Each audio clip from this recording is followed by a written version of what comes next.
Oh, this is so cool. This is pretty awesome. So I believe Sadhguru would like to start with some chanting. I need to cross my legs, otherwise my brains won't go back.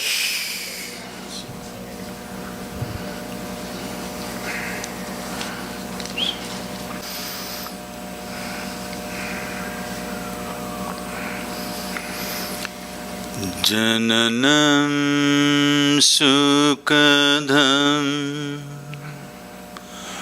maranam karunam milanam maduram smaranam karunam kalavashadiha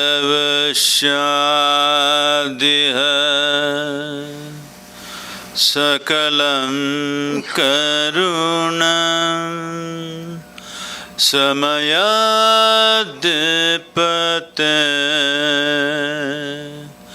akilam karunam.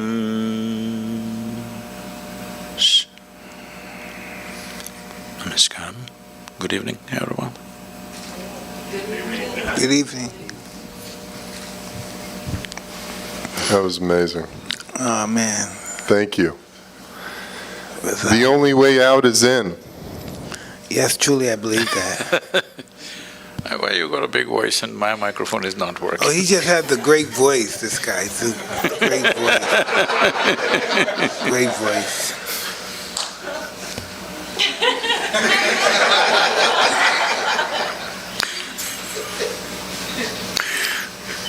May we begin?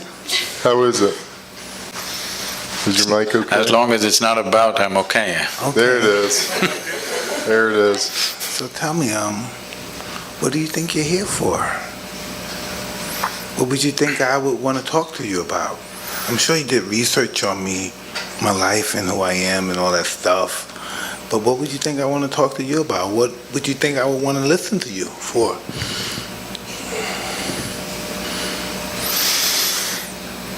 Toughest guys in the world get beaten by life. Yeah. You said that was easy, huh? That was so easy, huh? Wow. All my life I thought I was this tough guy. Even recently I was talking about if they say something, I'll blow it. And I do all this stuff all my life because I'm afraid. And if you tell me what I'm afraid of, I can't even tell you what. Why am I afraid? I'm successful. I had some hard times, but I came back. But why am I afraid? Mm-hmm. We need to understand this. This has been hugely misinterpreted and misunderstood on various dimensions. Whether it's fear, or love, or anger, or joy, we need to understand it's not about something, it's by itself. It is not that there must be something that you must be afraid of. It is not that there must be somebody that you are in love with. It is not that you are happy about something or miserable about something. You can be simply miserable. Hello? 6? Or you can be simply happy. You can simply sit here just by yourself and be very loving. You can sit here and be terrified about nothing. Because human experience is not created from outside. Human experience is happening from within. So what happens from within may sometimes find outside stimulus, but you can work it even without external stimulus. Hello? All of you are experts, aren't you? Without any external stimulus, you can create pain, you can create joy, you can create misery, you can create anger, love, fear, whatever you want. Because the seat of experience is within you. Only thing is you are not sitting there, you're crawling around it. You're supposed to be sitting there on the seat. If you were sitting on the seat of your experience, you would decide what should be the nature of your experience. Right now, because you're crawling around, something happens accidentally. We find an excuse. It's because of this guy I'm suffering. Even if he's not there, we would find somebody else. Hello? If that guy is not there, we'll find somebody else. If that is not there, we'll find something else. So, this is not about something. This is about that you have not taken charge of the seat of your experience, that's all. You just need an excuse. And the world will, of course, the world is quite enthusiastic about providing you the excuses. It will. They will provide lots of excuses. But believe me, if you were alone in the desert, you would still go through all these things without anybody around you, without any threat to your life. Yes or no? So, this is the fundamental flaw with life. Instead of fixing myself, I want to fix the whole world. Well, do what you want. You can't even fix one more person absolutely in your life. Hello? 100%? Did you get anybody ever just the way you want, 100%? Did you? Even… they're telling me even robotic machines have their own characteristics, they do their own thing. Even if you have a dog these days, they do their own thing. Yes, because you couldn't fix anybody, that's why you try to settle with a dog. But even that guy does his own thing. You can never fix anything outside of you 100%. If at all, if you're looking for that kind of success, 100%, you can only try with this guy. Try anybody else, you will fail. Yes or no? Hello? Try anybody, you will definitely fail. There's only one. This one, you could do him 100% the way you want. If you manage this one the way you want, where is the question of fear, suffering, misery, all this? This is not because of situations. This is because of the state we are in. Because no investment has been made for the being. First of all, we must decide, are we human beings or are we human creatures? The difference between a creature and a being is, a creature is a consequence of compulsive reactions to everything around us. That's a creature. A being means you know how to be. If you knew how to be, would you be blissed out? Or would you make yourself fearful or miserable or what? What's your choice? You must choose, I'm going to bless you just now. Definitely, highest level of pleasantness, isn't it, for yourself? What you want for your neighbor may be debatable, but what you want for yourself is very clear, highest level of pleasantness. Why such a simple thing is not happening? It is not happening because, we gave you a very complex machine. Peak of evolution on this planet is you.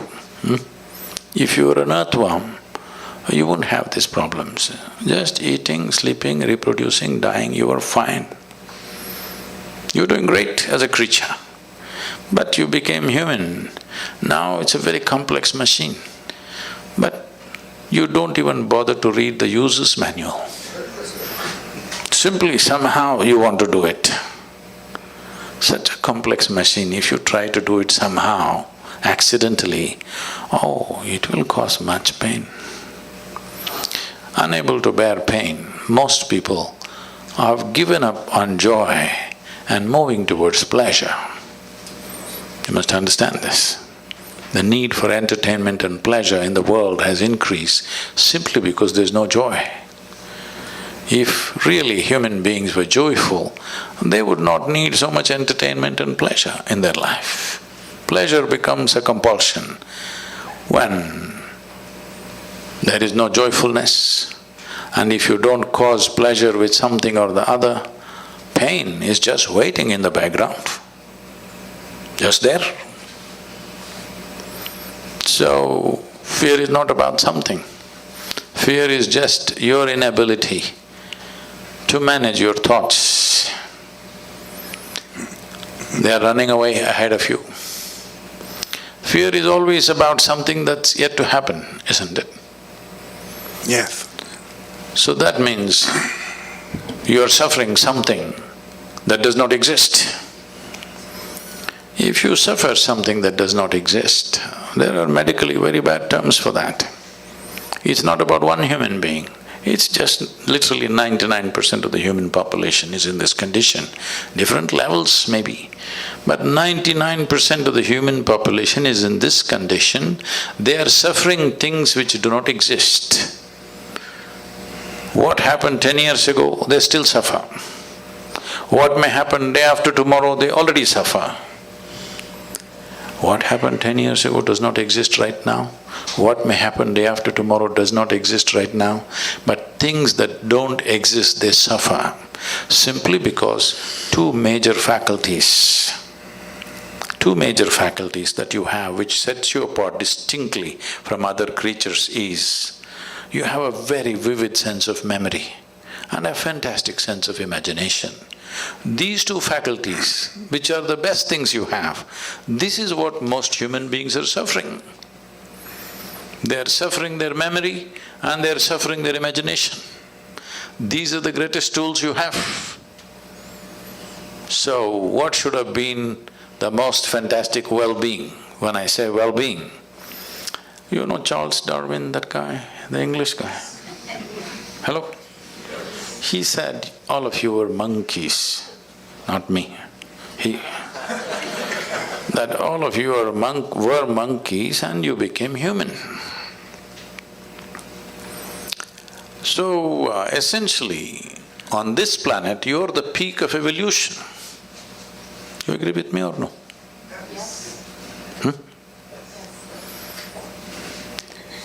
So if you are the peak of evolution, that means you have come with the highest level of faculties. Because there are so many possibilities of being human, because your life is not fixed like that of a creature. When I say not fixed like a creature, for every other creature, nature has drawn two lines within which they live and die. The reason why an animal's life looks so much simpler and better is because there are no possibilities. So what human beings are suffering is their possibilities. If you destroy the possibilities, you will also be fine. If you want, we can have a portion of your brain removed. You will be so peaceful, you will not know fear, you will not know suffering, you will not know anxiety, you will not know nothing. Yes. All we have to do is take away the possibilities. With the possibilities, the problems are also gone. So right now the problem is the fantastic possibilities that have been invested in us. So to take away the possibilities, either we can remove your brain or we can soak it in whiskey. Both ways you can do it. You take away the faculties, then you're okay. So, the problem is just this, that when you're given something so complex, you need to spend a certain amount of time knowing the nature of the machine that you're using. See, some people are handling these cameras. That's not a spacecraft. It's a simple enough machine. But I'm sure these guys have spent years trying to know it the best. Just any of you get there and do it, what'll happen out of it? Just see a simple machine like a camera. Yes or no? Somebody invested their life. The better they know it, the better they use it. Is it so? Hello? Yes. Why is that not true with this? The better you know this, the better you use it, isn't it? So if you know it really well, people say you're realized. But I think most of us, especially when we come to the level which we're acknowledging of you, that we all have the urge to improve ourselves. No, they should not improve themselves. Why? Because fear also may improve, misery also may improve. It's happening to a lot of people. See, why did we invent this idea of education? 20-25 years of investment of life.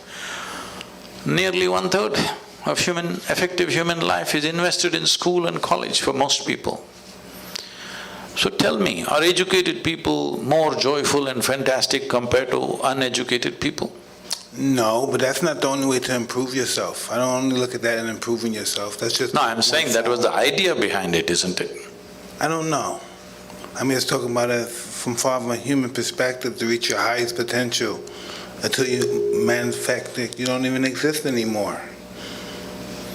No, I'm saying improvement as an idea is not a good idea. What you need is realization, that you realize what is the nature of your existence. From that, you do whatever.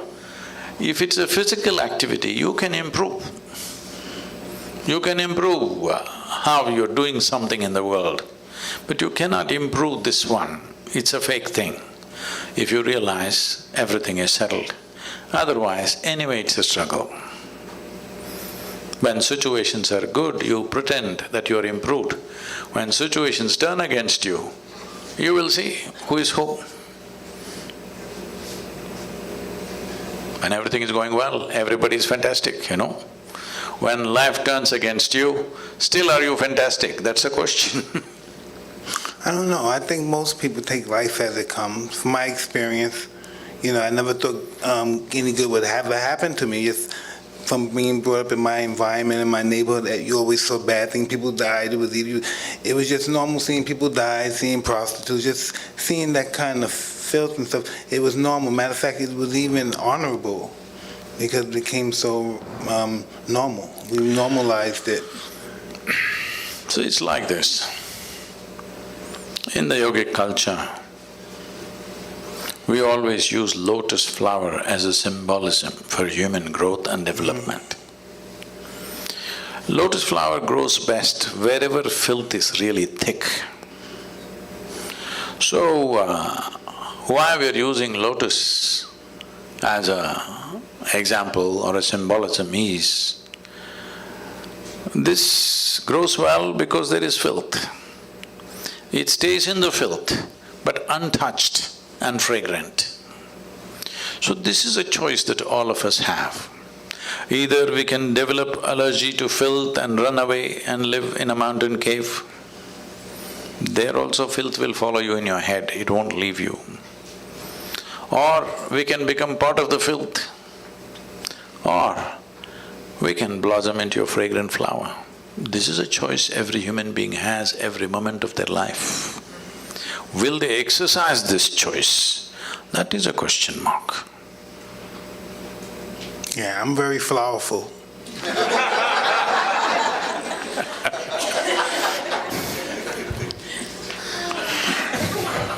Right? Definitely are. You definitely are. Sadhguru, how does one begin to read the user manual? So, user's manual means there is a systematic way of observing simple things. When I say simple things, it is a fact that what you call as myself right now is largely the physical body. This is an accumulated dimension of who you are. You gathered it over a period of time, isn't it? It's a food that you've eaten, it's just slowly gathered. So this is called as Annamaya Kosha, that means this is a food body. So what kind of food you're putting into your system has a consequence. Well, everybody may grow up like that, but the question is it fulfilling the purpose of being a being, human being, not a human creature? Is it supporting your nature of being a human being? That's a question. Well, when it was a question of survival, we ate whatever came our way. That's a different matter. But now survival is taken care of, it's a time that we need to pay attention. If we want to be human being, what kind of body should I possess? Will it support my being or will it make me into a reactive process? All creatures, nothing wrong with them. You take a tiger or an elephant or a snake, nothing wrong with them, they are perfect creatures. Only thing is limited possibilities, isn't it? Hello? What else is wrong with them? Nothing is wrong with them, they're just fine. It's just that limited possibility. You got promoted to be a human being, this simply means enormous possibilities. If possibilities are not harnessed and explored, you have enormous problems. What you are experiencing as problems are actually possibilities nudging you to explore. When you don't, they will freak you, and they should, because otherwise you may slip back in the evolutionary scale. It can happen to any human being. So, one thing is the physical body. Of course, you have a thought process, you have an emotional structure, or let's say the psychological scape. Mind is not just in one place. Every cell in the body has its own intelligence and memory. Actually, in every cell in your body, there is more memory and more intelligence than your entire brain put together. Even million years ago, how your forefathers were, even their skin tone, your body still remembers, isn't it? So, the amount of memory that is there in every cell in your body is far bigger than what you hold in your mind. Even if it comes to the complexity of what every cell, the activity that it's performing, your brain is nowhere capable of managing that. So, we don't see intelligence or mind as one place, the entire body. So this is a body of intelligence. Because people have gotten trapped in their own thought process, they think intelligence is only here. This entire system is full of intelligence, isn't it? Do you know how to manage your kidneys? I'm asking you. You know.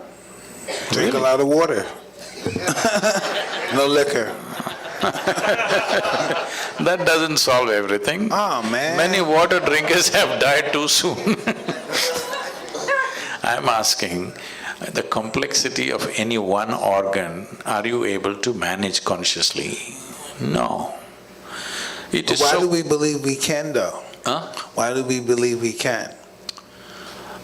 Because we are full of bullshit. Yeah. We're pretty delusional, pretty much. Yes. Everything that we do not know, we want to believe. We are still not straight enough to come to this place. What I know, I know. What I do not know, I do not know. Whatever I do not know, I believe. Well, you can bull yourself like this for some time. Because, can I tell you a joke? Yeah, please. It's getting too tense here.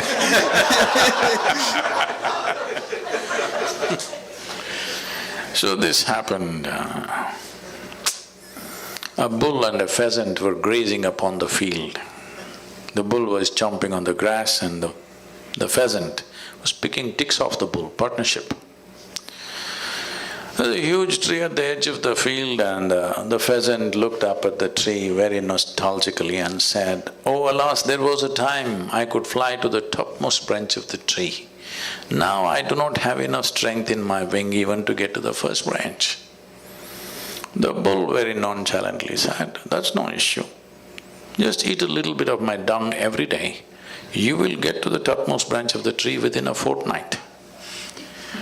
The pheasant said, oh, come on, what kind of rubbish is that? The bull said, really, try it and see, the whole humanity is on it. So the pheasant started pecking at the dung, and lo, on the first day itself he reached the first branch of the tree. Within a fortnight, he did hit the topmost branch of the tree.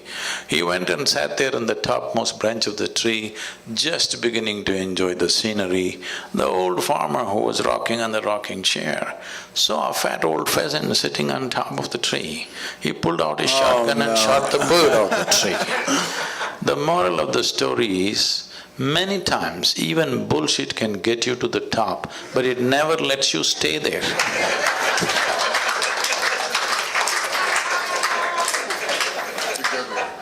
So people are trying to bull themselves into well-being. Somehow tell yourself funny, fanciful things and feel good for some time, but full of fear. So full of fear. The entire humanity is full of fear because they're flying on bullshit. Unfortunately, they create all kinds of authorities which will dish out this bullshit. A time is coming, a very good time is coming, where human intellect has fired in such a way that anything that is not logically correct, most people cannot digest anymore. Slowly we're getting there. So a time is coming when truth will be the only authority. Authority can never be the truth in future. So good times are coming. It's just that we must hurry it up so that it happens in our times. Hey, where are you from? I don't know, but when I come to United States, every time I stand near the immigration lines, they make me stand in a line which says resident alien. Oh, man. No, you told me you're from that town in India, where that far from the Taj Mahal you were telling me earlier? About? Where you from? Oh, the town? India, yeah. Oh, Mysore. Mysuru, it's called today. Yeah. How did you get on your path? I thought I'm in a chair. No. How did you get on the path to meeting people like this, like us? How did we get engaged? How did you start doing this? What made you believe you can do this? Again, you're talking about belief. Let me clear that first. See, belief means just this. I believe in this or that means, I don't know, but I'm bullying you. Why can't I say I don't know? What's the problem? I do not know is a tremendous possibility in human life. If you see I do not know, naturally the longing to know will come, seeking will come, the possibility of knowing will come. Whatever I do not know, I believe. That means you will never know, you will just go on with your own stuff. So this is why believers always need a flock. But the moment you become a seeker, you become alone. Because if you are the only person who believes something on this planet that nobody else believes, you will feel like a bloody fool. You need 25 people around you who believe the same thing. Now you say, eh, all kinds of rubbish. But when once 25 people gather around you and all of you believe the same thing, boo, confidence without clarity will come. Confidence without clarity is a great disaster that is unfolded upon humanity. It's mainly because of belief systems, mainly because people have become unwilling to see what I do not know, I do not know. What is the problem? So, in the yogic culture, we evolved a method. We always identify with our ignorance, never with our knowledge. Because in this cosmos, Nobody knows where it begins, where it ends. In our perception at least, it's a limitless space. In this space, even if you grind all the libraries on the planet and pour it into your head, still what you know is just a speck in the universe. If you identify with that speck, you will become that speck. Because whatever you identify, you become that, isn't it? But our ignorance is boundless. If you identify with your ignorance, you will become boundless. So, what I am doing is not because of my confidence, because of clarity. I don't have any clarity. I just know what I want and I see it and I consume it. But I don't look at it from a clarity perspective. I don't look at it from a educational perspective. I just know I have to have that in order to establish my life the way I would want it to be. I just don't have no understanding of it. I just know it has to be possessed by me in order to function the way I would like to function. See, clarity is on various different levels. Well, you've been in a sport where if you did not see things clearly, you were down, licking your own sweat and blood. There was clarity, otherwise it wouldn't work. The clarity of why I'm existing, not the clarity of why I'm fighting. As a child, No, I'm just saying, clarity is at different levels. Yeah, exactly. I'm saying, any sport for that matter, without clarity you wouldn't be able to function. So, without clarity, there is no successful action in anything. Now, if we are talking about clarity about life itself, have we paid attention to life, first of all? First of all, where is life? These days, if somebody says, my life, you will have to sieve through many things. They may be talking about their dog. They may be talking about their husband and wife. They may be talking about their children. They may be talking about their career. They may be talking about their wealth. They may be talking about their car. We don't know whether they may be talking about their property, their home. We don't know what they're talking about when they say, my life. So let me make this very clear. You have a body, you have a thought process and emotion. But to have all this, fundamentally you're alive, isn't it? You're alive with many accessories. But right now the accessories have become larger than the life itself. Once the accessories become more important or significant than life, then of course everything is topsy-turvy. If you have to walk on your head, it's difficult, of course, because that's not the way life is designed. If you were designed to walk on your head, it would be okay. But you're not designed to walk on your head, you're trying to walk on your head, it's hard. If something happens, people suffer. If nothing happens, they will suffer. If they're poor, they suffer their poverty. You make them rich, they'll suffer the taxes.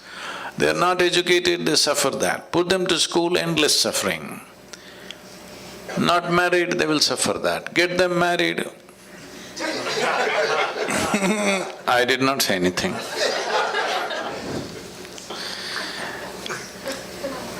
Just tell me one aspect of life that human beings are not suffering. They're suffering every aspect. So offer them death, that will also they'll suffer. So suffering is not because of the nature of life. Suffering is because of the complexity of the mind which you did not care to understand. If you had the brain of an earthworm, you would be fine. Hello? Peaceful, eco-friendly also, because that's a great aspiration in California. The only life which is struggling to be eco-friendly is brilliant. Earthworm knows, a grasshopper knows, a lizard and a snake knows how to be eco-friendly. This most evolved creature on the planet is struggling to be eco-friendly. Yes or no? So, the problem is complexity of possibilities. Possibilities are the greatest blessing we have, but unfortunately that's what we are suffering, because when something very possible and powerful is given to you, if you don't handle it right, it'll blow up in your face. That's all that's happening. How do you know how to handle it? That's why I'm here. All right.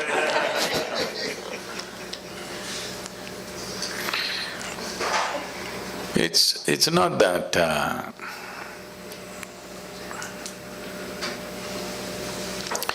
it's not that if let me put it this way, if because of the number of things that I do across the world, more things are going wrong with my life right now than any of your lives, okay? Really, too many things. Just I want you to imagine running a foundation where there are over 9 to 11 million volunteers doing all kinds of things. Volunteers means nobody knows what to do, but they're enthusiastic. Running major projects like this, running massive centers in various places, over 350 centers across the world.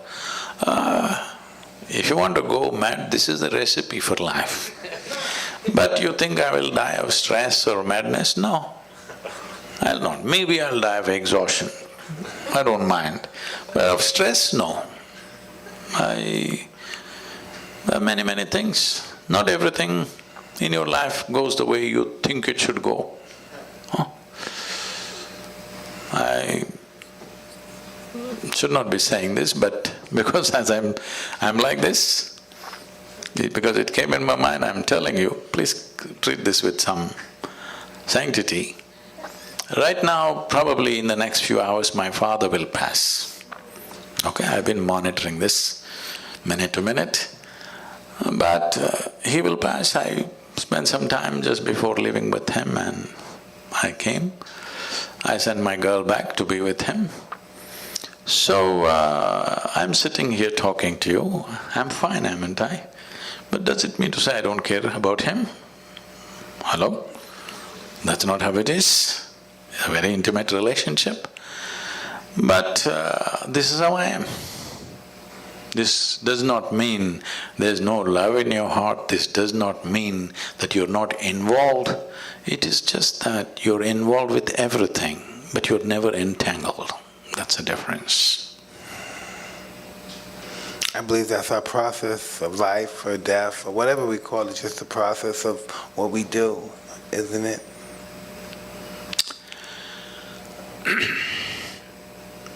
See, the most compulsive thing in most human beings is they want to draw a conclusion about everything.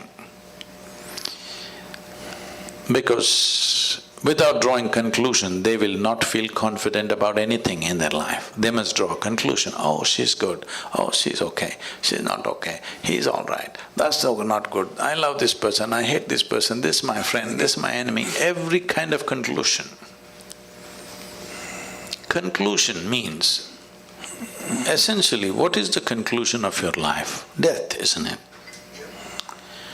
Every time you conclude, in some way you die, you must know this. You know, I can take you back. Are there religious people? Hello? Are you religious people?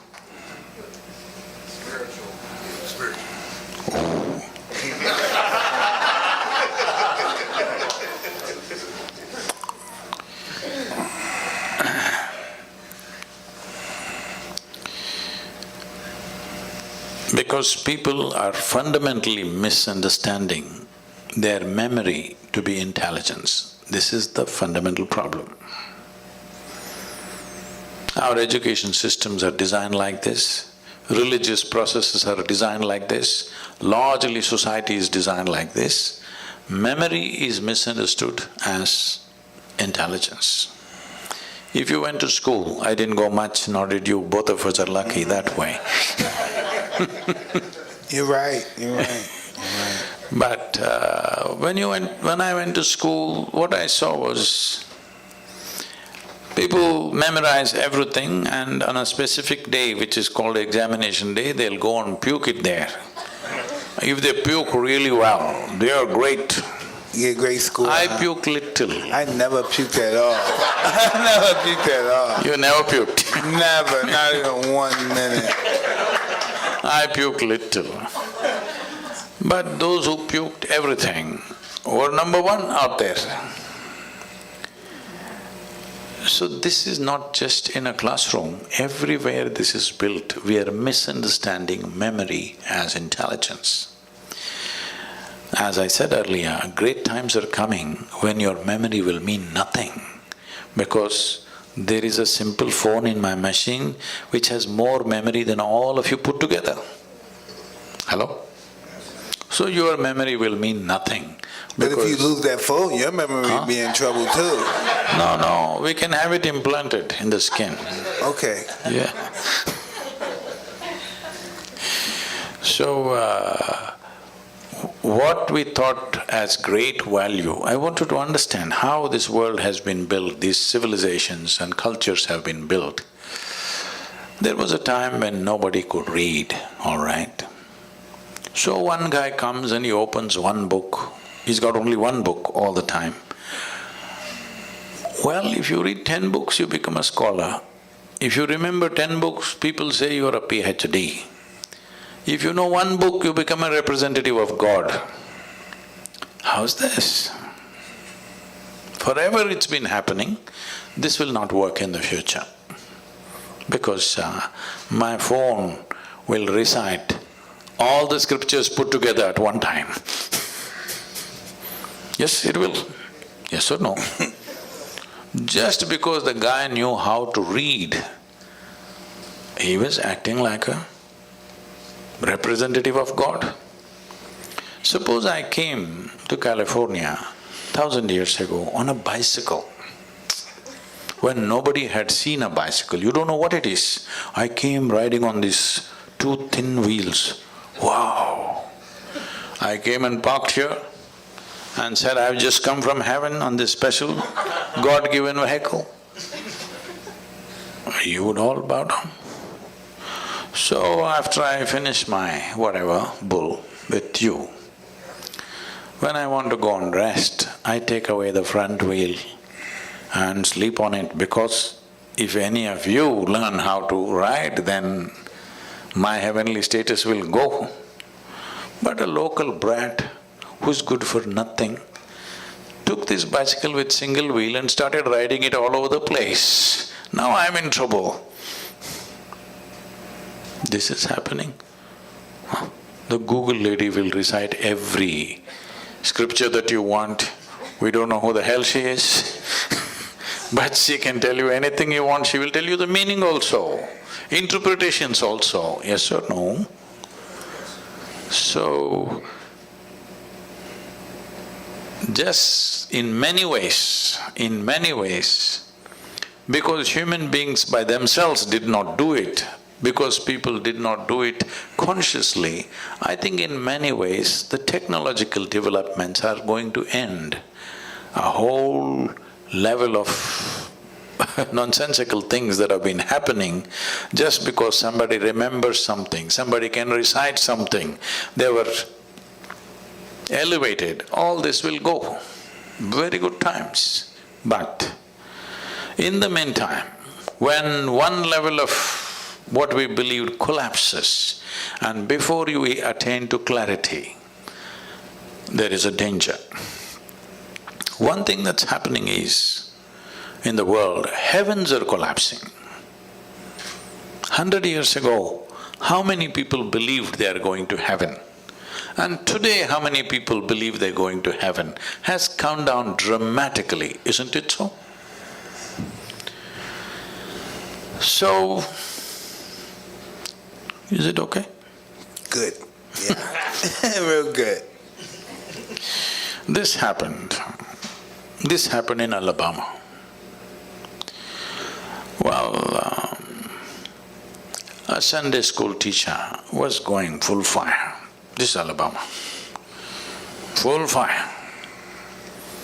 Unfortunately, the audience were not like you, they were all tiny tots. Catch them young policy. In his rhetoric, he stopped and asked, "What do you have to do to go to heaven?" Little Mary in the front row, she's always in the front row, said, "If I scrub the church floor every Sunday morning, I will go to heaven." "Absolutely." Another little girl stood up and said, "If I share 50% of my pocket money with my less privileged friend, I will go to heaven." "Correct."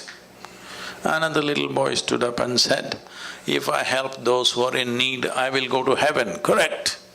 Little Tommy in the back bench stood up and said, "You gotta die first."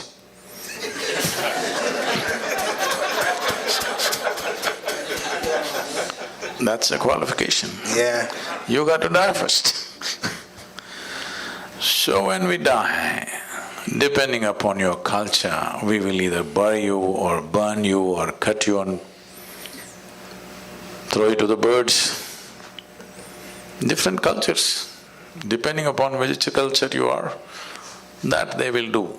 Or in other words, this body is a piece of planet that we gathered slowly. It's good you put it back. I heard that Americans these days are not putting it back anymore. They're building a concrete grave and an aluminum casket. Even when you're dead, you don't want to be eco-friendly. What is this? At least when we die, we should put this goddamn body back into the soil. Absolutely. That's where it came, that's where it should go. And let But the even bugs that eat it. they're not doing. Huh? And let the bugs eat it. Some people are planning to take it to Mars. Anyway, you left your body here and went to heaven. What is in heaven? You know what's in heaven? You don't know? Arey, you should know these things. In the Hindu heaven, food is very good. Good food. Indians, lives are invested in cooking and eating. In the other place, there are white gowned ladies floating around in the clouds. If you like that kind of ambience, you can go there. In another place, you will encounter virgin problems. If that's what you're looking for, that's fine too. Only problem is, you went to heaven without a body. What do you do with good food and virgins, I'm asking? Hello? These are all problems you have when you have a body. Once you don't have a body, what do? Food, if you put it here, it'll fall down. Hello? No, if you ask these questions, heavens will collapse. Heavens are collapsing. I think nearly 70% of the heavens in human mind has collapsed in the last 50 years. What do you think? Huh? And anyway, let me ask you this. Do you have any proof that you're not already in heaven and making a mess out of it? Do you have any proof? You're already in heaven, but making a mess out of it. Tell me, if you just change the geography of your existence, will everything about you change, I'm asking you? Hello? If you move from one place to another, you think everything will change? No. If this one person changes, everything changes. Doesn't matter where we are. If we raise human consciousness, that is, if we teach people how to sit here and be just blissed out. Hello? Look at my eyes, I'm always stoned. I'm not on any of your products, but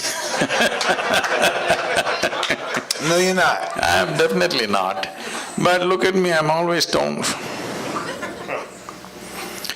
Because the greatest chemical factory on the planet is here. To what extent means, per second, your body is processing something like 37 followed by 21 zeros, whatever that number is. To give you a perspective, 11 zeros make a trillion. 37 followed by 21 zeros. That many chemical reactions are happening in this body per second. If you knew how to manage this, you can create any kind of experience you want in this. When you have this kind of a sophisticated machine, you are doing things in a caveman-like way. This is like we gave you a touch screen phone, but you're like this. Awesome. What will come out of that? You're supposed to do like this, but you're like this. You know what will come out of it? That's all that's happening right now. So there is a way. Today I can proudly say, across the world, there are millions of people, if they close their eyes in the morning, tears of ecstasy and love every day in their life, every day. Millions of people. So it is not an accident that one person, obviously it can be done. Just a little understanding of how human chemistry functions. You don't have to go into chemical analysis of who you are. There are simple processes with which one can do if one is willing to invest a little bit of time in a day. Life will become wonderful. Because by curtailing human faculty, you cannot believe you're enhancing life.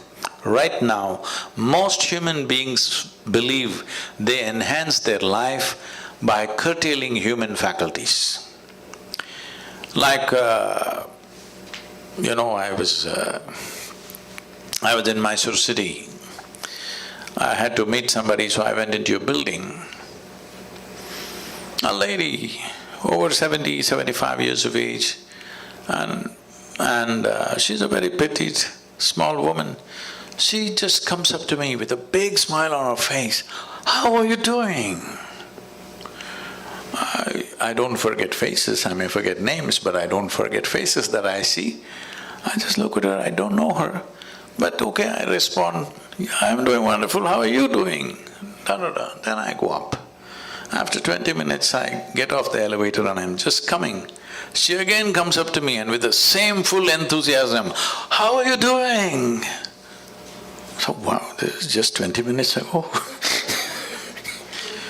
Then I respond somehow and then I'm getting into the car. Somebody who was walking with me says, "Poor lady, she's lost her memory, she doesn't remember a thing." I said, "She seems to be doing wonderful." I don't think she was this happy with her memory on. Right now she's exuberant because she's forgotten everything. This is the case with most human beings. Little drink and they forget something. Now they're exuberant. Lowering your faculties and thinking that I'm well is a serious mistake. This happened. One day Shankaran Pillai, he was just outside in the marketplace and he met an old friend, a college friend, that he had not seen for more than 25–30 years. So they really jammed up and he invited him home and he came home for dinner. When they were sitting for dinner, Shankaran Pillai, every time he wants to ask something of his wife, he says, "My sweetie pie, my honey, my boo-boo-boo, my bulbul, my choo-choo-choo," like this. After the dinner is over and the chat is over, the friend is leaving, the Shankaran Pillai came to the door to see him off. He said, "You're really having an amazing life. Me and my wife can't even talk to each other properly. Every time you refer to her, all this sweetie, honey, choo-choo-choo, boo-boo-boo, all this stuff, you're really having an amazing life, aren't you?" Shankaran Pillai said, "Are you crazy, man? 7 years ago I forgot her name."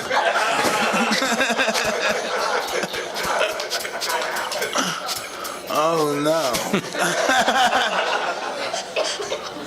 So many people are well only when they lose their faculties because their problem is of evolution. Their problem is just that they got upgraded and they don't know how to handle it. So tell us, how many children do you have? How many children do you have? I know you spoke of a daughter. Yeah, we want to know about you. How many children do you have? All right, I won't answer. No, you can ask.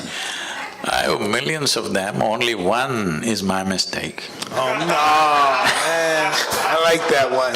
I like that one. I have many, but only one is my mistake. Okay. Hey, this is really an awesome evening. I can't even believe you're here. I'm just still in a daze. I'm just really happy to have you here with me and my friend, Eben. This is really almost like a dream come true. We saw you and we were just in the stage of just reasoning with enlightenment, and we saw your story, how you became, one day you came and you fainted and you thought you were there for an hour and you were there for like 14 hours. That's my story. Didn't that happen to you? Yeah, so I thought that was amazing, and so I stayed a great fan, and I stayed following you. And then I was talking to Eben, and I would say, Eben, you think we could ever get him down here? You think he'd come down here and talk to us? We never believed you would do it, and now you're here. That's just, man, so mind-boggling. Thank you, really. So now that you asked this question, how to do the user's manual, about on 27th of October was the Diwali festival. It's a festival of lights in India. Because these millions of people have been supporting me, particularly for the river movements that I've been doing in India. 162 million people supported the movement. It's the largest movement anywhere in the world at any time. So, with money, with volunteering, in many ways they've been supporting us. So I thought on the festival day, let me offer them a gift. And I said, on the Diwali day, if you register in engineering online, which normally costs $150 per person, I said it's free on this day for you. Whoa! 740,000 people registered. It's cost me a few $1 million now. Now, how do you feel about that? How does that make you feel? It's fantastic that so many people were waiting to do it. So now I'm still in the same mode. So for all of you who are here today, we'll offer in engineering online free if you register before midnight today. That's the user's manual. I want you to understand, life is a certain exuberance of energy and a certain amount of time. This is all we have, a certain amount of time and a certain amount of energy. Do you have anything more? Rest is all imagined, isn't it? So this time is simply rolling away for everybody. We may think of many things, but actually time is just rolling away as you sit here. Since you came and sat here, you are 2 hours closer to your grave, yes or no? Hello? Yeah. All of us. So you can't hold it back, you can't roll it back, time is just going. So the only thing you can manage is your energies. If you keep it phenomenally exuberant, you will know life with a certain intensity.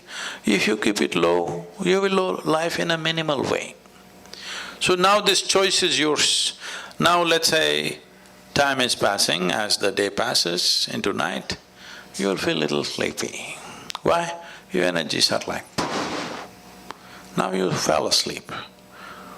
As far as your experience is concerned, you're as good as dead, isn't it? You don't exist, the world doesn't exist for those few hours.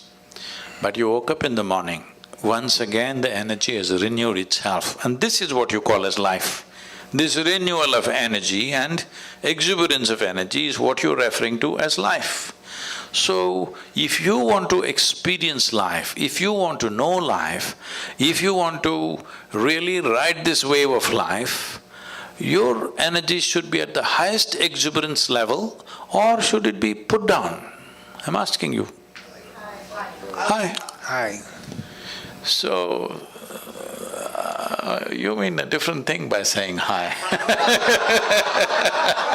the only one that doesn't smoke marijuana or do any of them. No, I'm not asking you any of those things. So, Oh, This- you're a neat trick.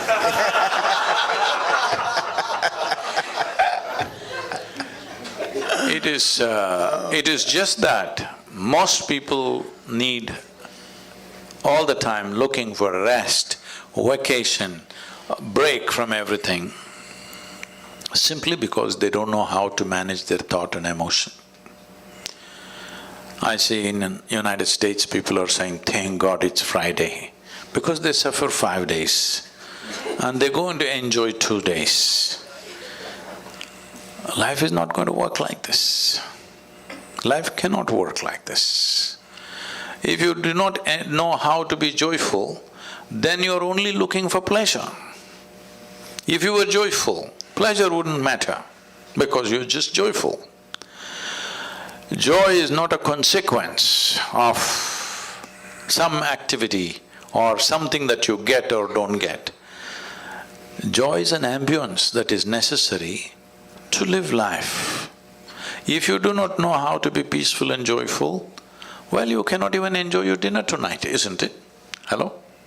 Can't enjoy a walk on the street. Can't enjoy the few people who are around you.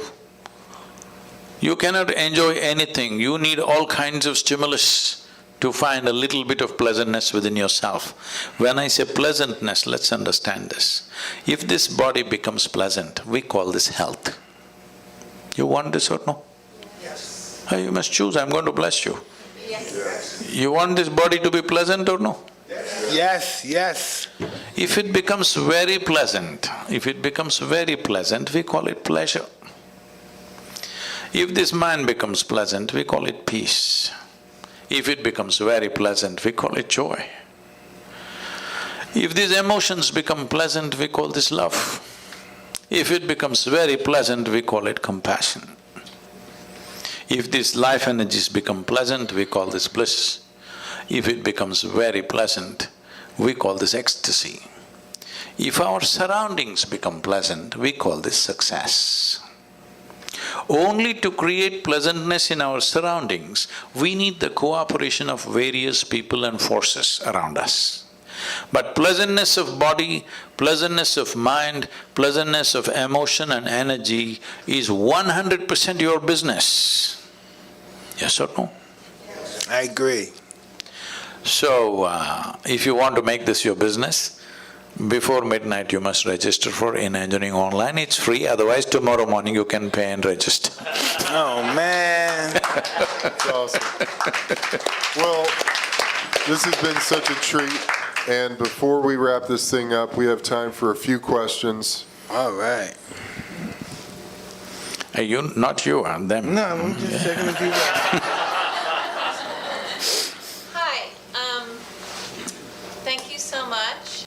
Sadhguru talked about the Annamaya kosha, which is the body kosha. There are 5 koshas in the applied yogic sciences, which work the entire system of the body, from the mind to the heart, to the breath, to the energy, I need all that. and the heart. There are thousands of years of manuals, from classical yoga, which is just meditation, to hatha yoga, to the tantrika, that provide ways of being that Sadhguru has expressed the top of tonight. So it's not an abstraction at all. It's just like what you guys do on Hotboxing, which is break down how you get to the soul of yourself by moving through your ego, by practicing goodness towards others. So, That's real tough, too. It's a difficult process. For me it was, for me. No, the thing is this.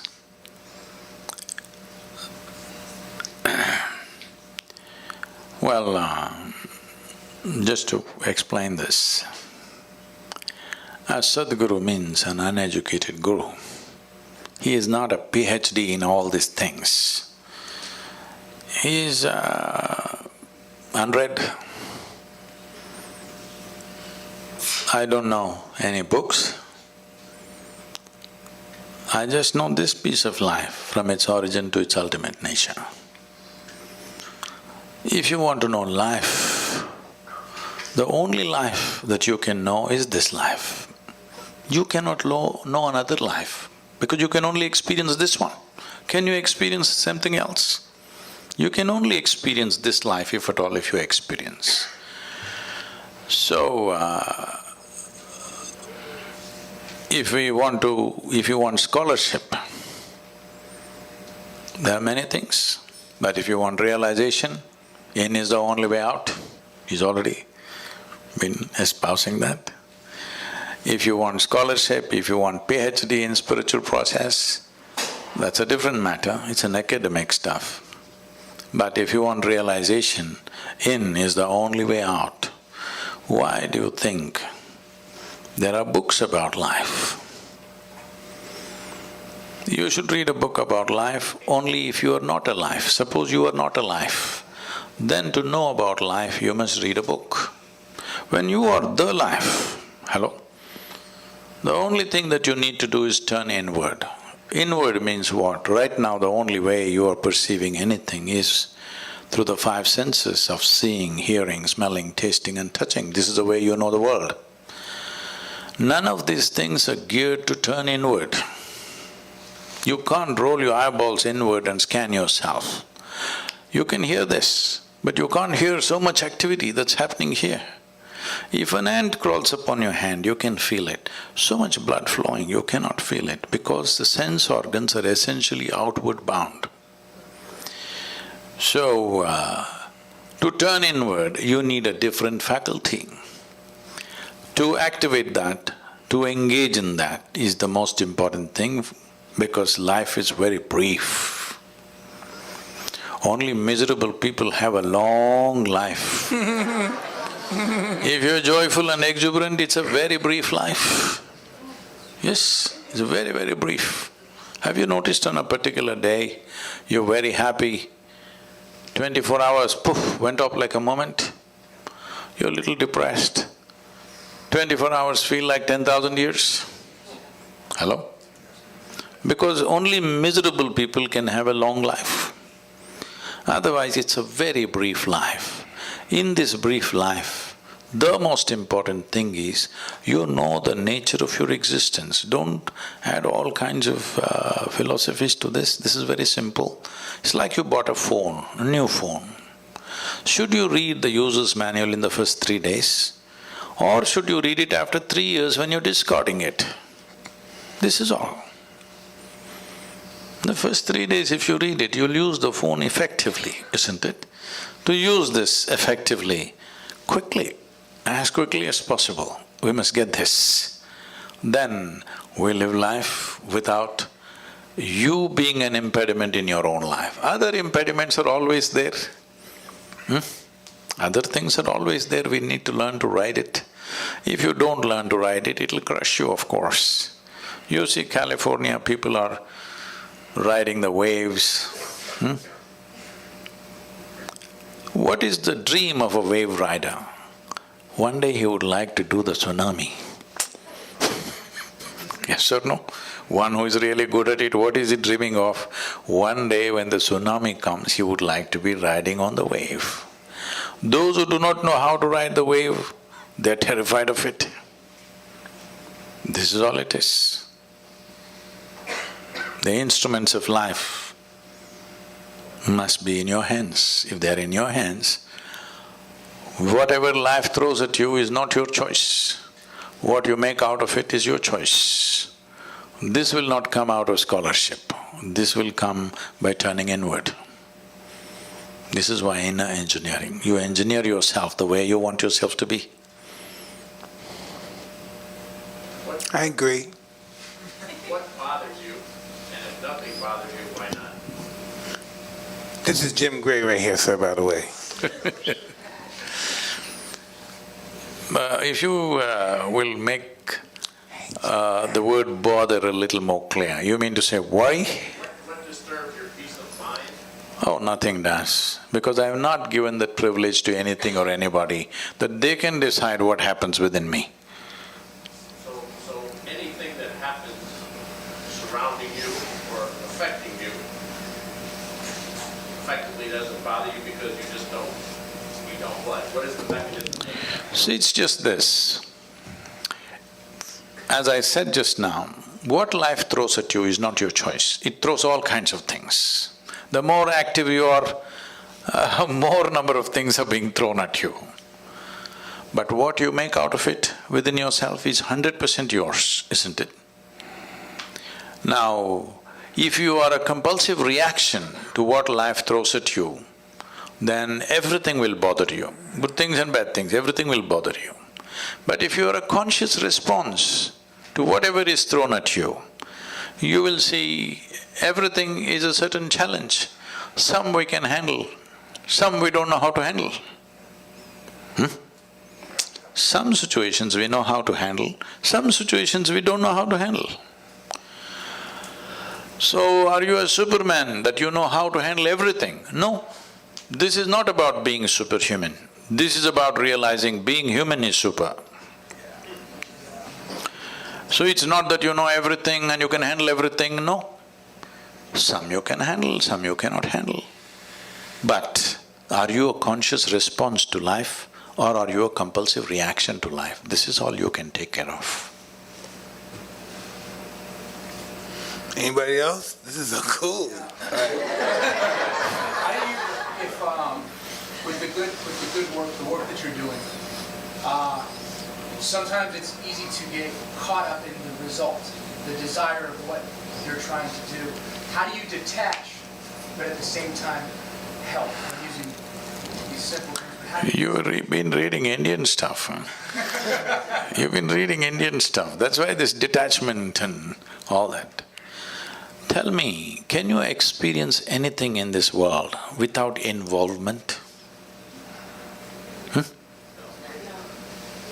If you're not involved, how will you know anything? You cannot experience anything unless there is involvement. The more profound your involvement is, the more profound your experience of life is, isn't it? So where did this detachment come? This is because you got entangled and it hurts. Now somebody told you remain detached. See, if you want to really detach from life, you must be dead. That's efficiency. Hello? You know, I was doing a program and this lady stands up to introduce herself. And she says her name and says, I've come from Singapore. In the last 2 years, I committed suicide 5 times. I said, stop. I said, at this level of inefficiency, you are not getting anywhere in your life. 5 times you committed suicide and you're standing here, I don't like that. I like efficiency, hello? Whatever the hell you want to do, at least you must do it well. So, because you got entangled and it hurt you, now you're thinking detachment. No, without involvement you will not know a damn thing in this life. If you want to detach, the best thing is death, you're detached. Why are you here and trying to be detached? It is just that, as I said earlier, your problem is you're trying to experience something which is not yet. That is, you are having a mental diarrhea. You are suffering a mental diarrhea and you think you're engaged with future. You're never engaged with future, I want you to understand. You're never engaged with past or future. You're just having a mental diarrhea, isn't it? Hello? Right now, can you live what happened yesterday? No, in your mind you can have mental diarrhea and think it is actually happening again. Or can you live what may happen tomorrow? But you can have mental diarrhea and believe that actually you're experiencing it. Because you don't have a distinction between what is psychological reality and what is existential. This is the problem. You are mistaking your psychological drama to be life. Your psychological drama is not life. Right now, unfortunately, a whole lot of human beings have gone into this. They misunderstand their thought and emotion as life. No, it's just your thought and emotion. They're supposed to play the way you want, but you are playing the way they want.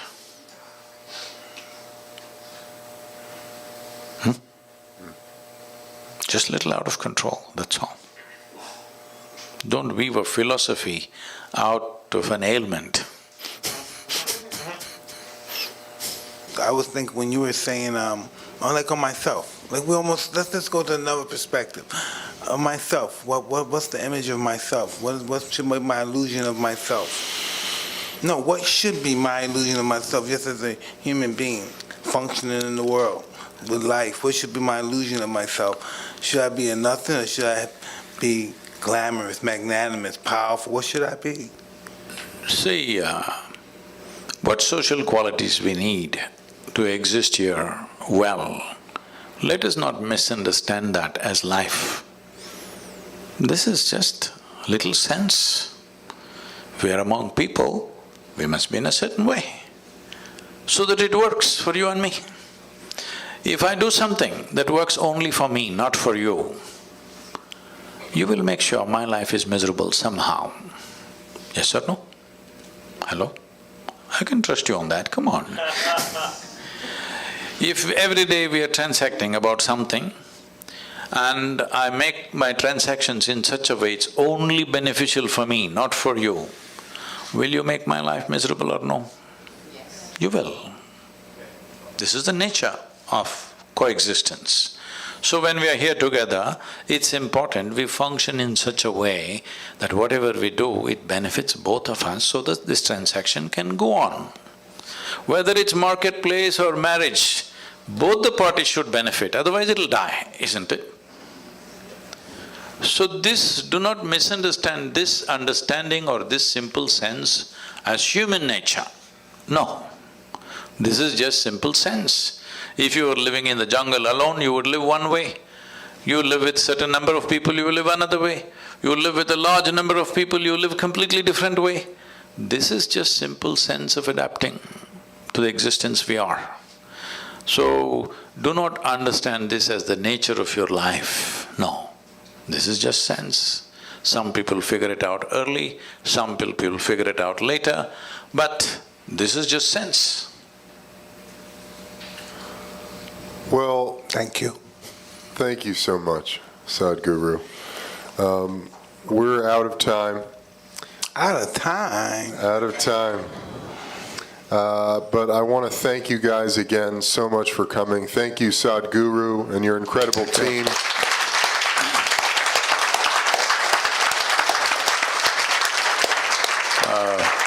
I would like to say it's wonderful to be here.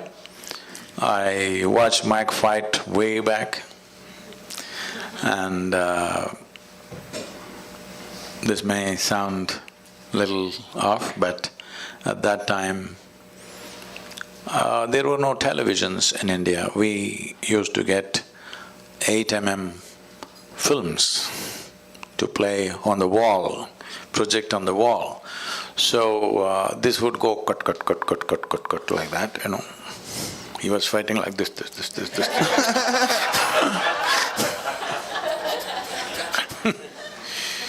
So in somebody's house, we were sitting and watching. We had watched lots of boxing matches at that time because I was this I shouldn't tell you. I was in my school boxing team. Really? Wow. You struck someone before?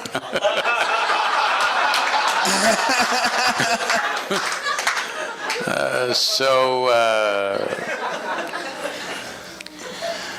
on that day, when I watched probably the first time when you won the heavyweight, when we saw that and much debate was going on, I said, well, this guy could rule the boxing ring if he only maintains his balance.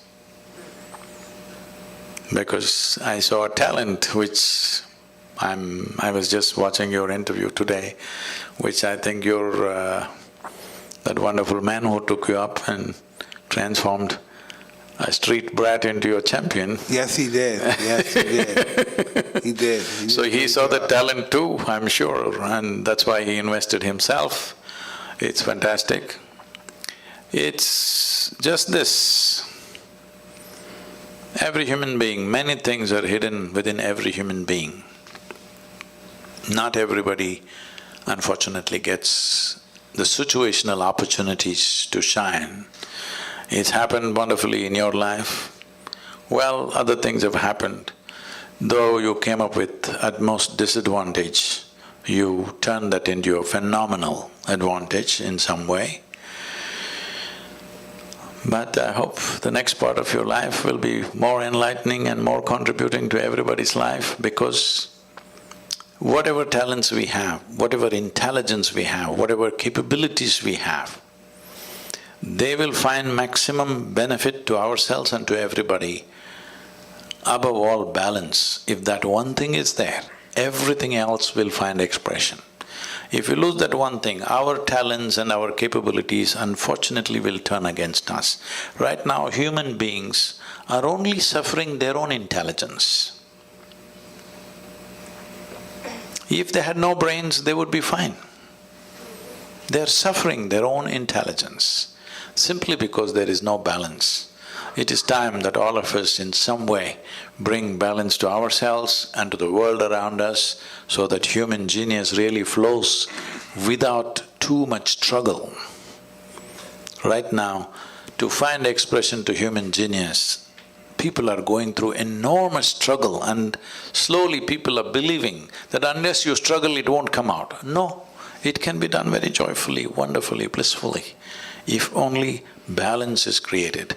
So let's invest in this, that this generation and the coming generations are far more balanced within themselves. If this one thing happens, you will see an incredible generation coming up. Let's all be a part of making that happen, considering being born in an extreme disadvantage and how you turned it into what you did.